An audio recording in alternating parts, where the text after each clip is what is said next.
Bienvenue alors dans cette vidéo qui sera consacrée alors à un aperçu sur le système d'assurance et santé, sinon médical, aux États-Unis. Et je voudrais préciser que cette question vient d'un abonné qui voudrait savoir s'il y a des dispositions particulières qui permettent aux immigrants qui ont gagné à la loterie Visa de bénéficier alors d'une prise en charge médicale. J'avoue que quand j'ai vu sa question, j'ai eu peur parce que ce sujet est vraiment difficile à traiter. Mais la main sur la poitrine, j'ai tenté de faire un effort surhumain pour lui donner un peu de réponse. Alors, si ce sujet vous intéresse, je vous suggère alors de rester et de suivre jusqu'à la fin. Pour ceux qui ne me connaissent pas, je suis Dr Brandon Pati, votre ami de tous les jours. Alors, bienvenue aux États-Unis. La question, c'est l'assurance maladie ou une prise en charge médicale. Si vous suivez bien les informations, les discussions, le Sénat américain, le gouvernement, la politique américaine, tout rime autour de healthcare. La simple chose que je peux dire à cet abonné, c'est que il faut avoir une assurance médicale pour soi et les membres de sa famille. Avant de poursuivre, je vais donner un chiffre. Je n'aime pas aller trop dans les faits privés, mais je vais vous donner un exemple. Pour une visite médicale de 10 jours au total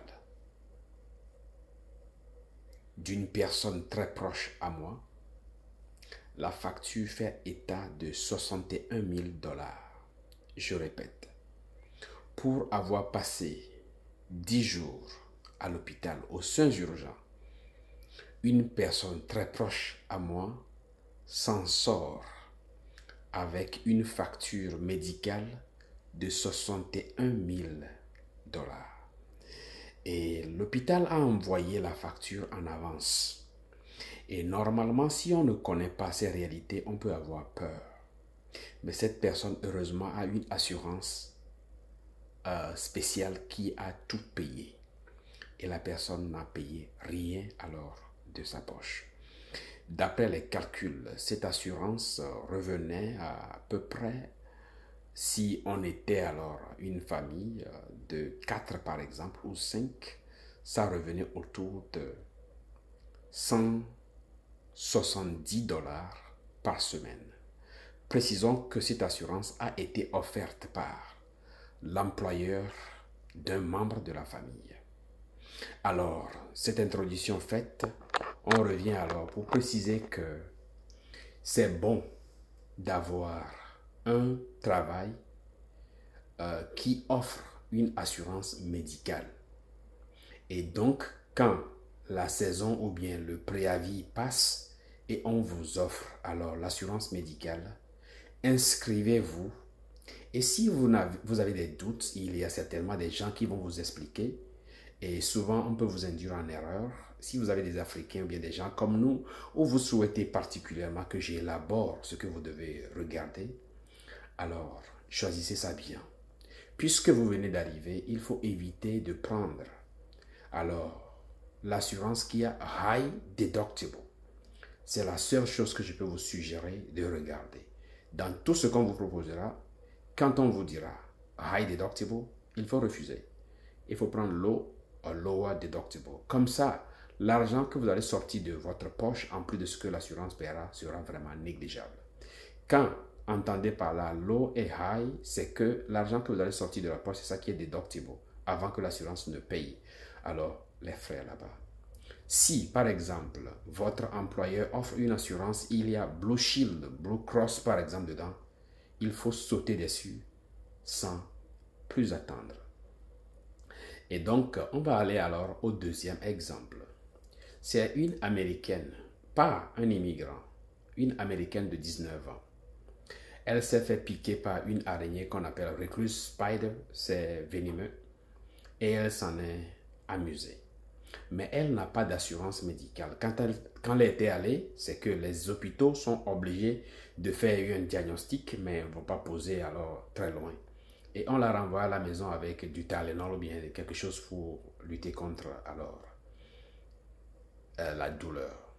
Plus loin, pour ne pas aller dans les détails, puisqu'elle n'a pas eu d'assurance, elle n'a pas eu les soins appropriés au point que la partie infectée a pourri. Et donc c'est devenu grave. Elle était alors admise aux soins urgents et sans assurance. On l'a soignée, il n'y a pas de problème. Mais les factures qu'elle a eues, c'est énorme. Toute la vie, elle ne va même finir de payer. Fort heureusement, dans les systèmes hospitaliers, c'est les grands hôpitaux, il y a ce qu'on appelle financial assistance. Et là, il faut présenter alors le gain, le salaire, ce qu'on gagne et les dépenses. Ils vont étudier pour voir si vous êtes solvable. Dans certains cas, ils peuvent aider alors à éponger la dette ou bien on propose de payer alors une partie seulement.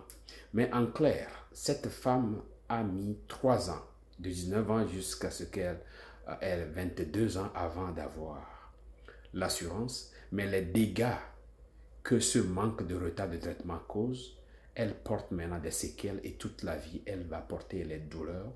Et elle a été même infirme pendant un temps, mais aujourd'hui, elle boitille, mais elle marche aussi avec des cannes à 22 ans. Alors, les dégâts de ne pas avoir l'assurance médicale peuvent être vraiment dommageables et il ne faut pas avoir froid par rapport au choix de mots. On peut même en périr si on n'a pas alors de l'assurance médicale aux États-Unis. Si que dans certains États, il y a un peu de souplesse, mais dans la majorité, il est obligatoire d'avoir une assurance médicale. C'est vrai qu'il y a des gens qui vivent aux États-Unis qui n'ont pas d'assurance médicale, mais j'en viens. Justement, quand on n'a pas alors d'assurance médicale, à la fin de l'année, au retour, ce qu'on appelle tax return, il y a une pénalité. Alors, c'est devenu une loi. Si on n'a pas l'assurance médicale, on paiera une pénalité. Alors, cette pénalité-là, c'est de l'argent gratuit. Au lieu de jeter l'argent là par la fenêtre et payer cette pénalité, pourquoi ne pas convertir alors cet argent alors en assurance médicale et en avoir le cœur net? C'est un peu comme on ne sait pas ce qui peut arriver au lendemain. La santé de l'homme est imprévisible.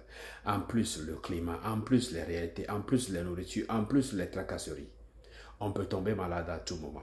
Comprenons une chose, la santé de l'homme ici, c'est la richesse de l'homme. Et donc, c'est un peu comme on fait vidange pour un véhicule. Et donc, votre corps aura besoin de soins par moment. C'est bon de ne pas trop calculer l'argent qu'on gagne ici. Dit oui, si on ne sortait pas ceci, cela, cela, et ceci, cela, cela, et ceci, cela, cela, et ceci, cela, cela. Alors, mon petit conseil pour tout le monde est ceci. Trouvez un employeur où on offre alors de l'assurance. Ou si vous gagnez de l'argent assez, j'avais présenté un sub-bail ici. Achetez votre assurance privée. Dans tous les cas, ce que l'employeur offre est moins cher par rapport à ce que l'on peut s'acheter soi-même. Troisième possibilité, si on a alors le statut d'immigration au point et que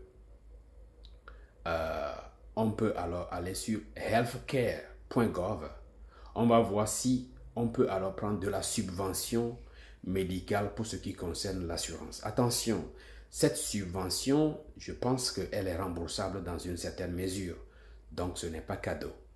Enfin, il y a ce qu'on appelle assistance médicale, Medicaid, généralement. Un immigrant qui n'a pas encore fait des cotisations sociales, normalement, ne doit pas prétendre même avoir une assistance médicale et généralement, c'est rejeté.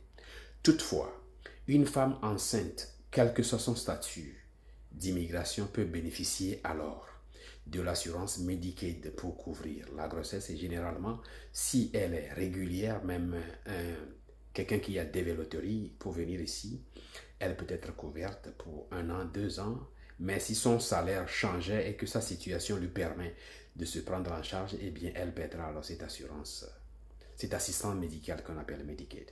C'est entendu que je parlerai de Medicaid et de faux stamps dans ma prochaine vidéo qui fera suite à cette vidéo, mais je ne suis pas sûr si la séquence va suivre.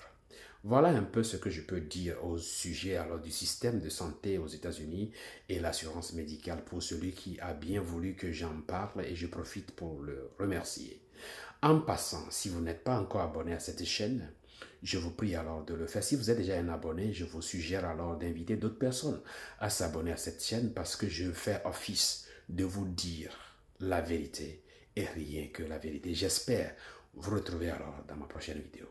À plus tard, on se dit donc bye bye sur une note de comprendre une chose, que des gens ont signé des papiers de sponsorship pour vous. Si vous devez aller demander de l'assistance médicale et demander des charges publiques et tout, il est possible qu'on retrouve les informations de la personne. Ceci est un petit secret d'amis. À plus tard.